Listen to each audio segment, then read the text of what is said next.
As Corvette chief engineer Taj Chhta sees it, the new Grand Sport is the purist's Corvette.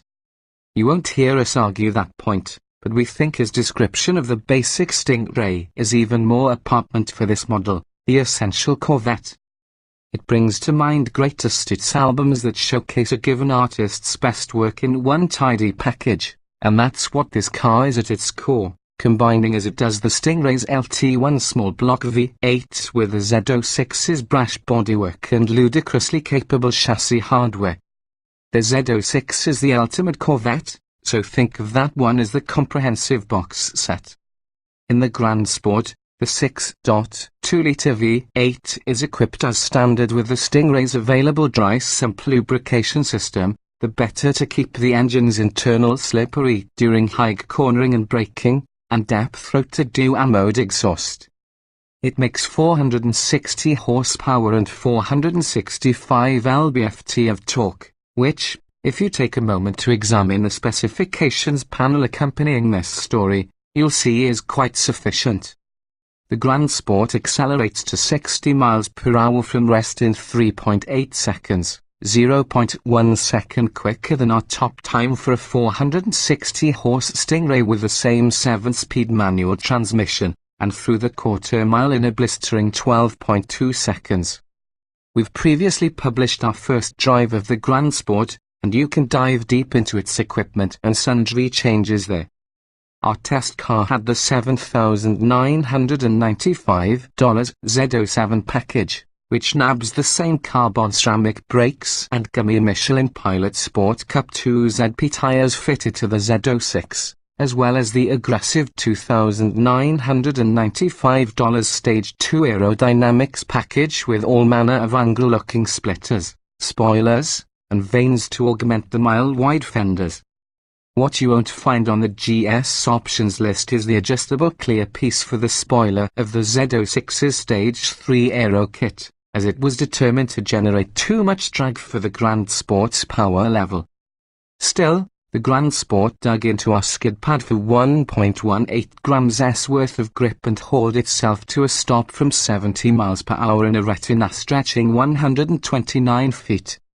In addition to our test track, we also had the chance to experience all the grip, the glorious grip, and stopping power at Atlanta Motorsports Park, a tight, technical, and undulating 1.8-mile road course draped over the northern Georgia hills.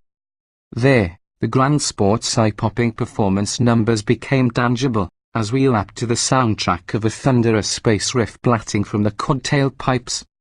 The car is easy to drive fast, as its deep affection for traction allows you to steadily progress to the limit without fear of breaking loose, and the chassis and P28530ZR19 front and P33525ZR20 rear Cup 2 rubber clearly communicate exactly how much grip remains at both ends.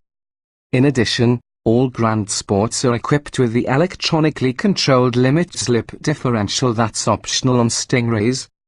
As in other Corvettes, the steering could use some more feel, but turning is crisp, to say the least, and the effort builds gradually without ever being overly heavy, while the carbon ceramic brakes offer tons of feel and bite and none of the drawbacks noise, lessen power when hold of some other manufacturers' systems. Chhta and his team have created a car that's super approachable and never hairy, even when using the more lenient settings of the performance traction management system. At least in Z07 spec with those glorious tires, it's hard to use too much throttle in the Grand Sport, lacking as it does the additional 190 horsepower of a Z06. This isn't to say it won't rotate, particularly in fast sweepers, but it does so gently and you only have to breathe off the throttle to tuck the car back in line. Yet for all the wonderful things about the Z07 package, you will want it for only two reasons. You plan to track the car regularly, in which case it's a must-be, or you just can't live without the full-bore Junior's 06 aesthetic. That's because it basically adds nothing for the street, where the Grand Sport drives much like a regular Stingray, offering quiet composure, a comfortable and supple ride from the standard adjustable magnet or heological dampers, and the same functional interior. In fact, you don't really need much of what our test car included. to its base price of $66,445, $10,000 more than a starter Stingray. Our coupe added the 3LT Premium Package, heated ventilated seats, the performance data recorder, head-up display, and navigation, among scads of other creature comforts, as well as leather slathered everywhere, the competition seats, and a whole pile of cosmetic upgrades. Add all of this to the $10,990 in chassis upgrades mentioned earlier, and our Grand Sport stickered for $95,040. That's a ton of coin. That puts the car into Z06 territory, and sorry, but for 95 grand, we're skipping the greatest hits and heading straight for the Big Popper Z06, which costs $89,390 in 3LZ trim.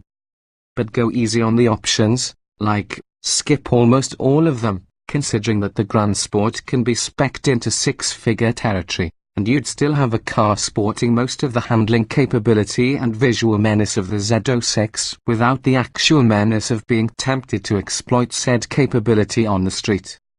For non-track rat types, we'd say that our test car's only requisite option is the $795 Heritage Package, which allows you to order fender hash marks in one of 6 colors, because what's a Grand Sport without fender hash marks?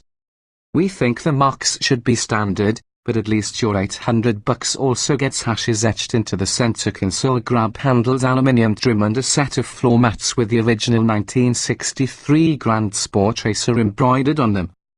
So there's that.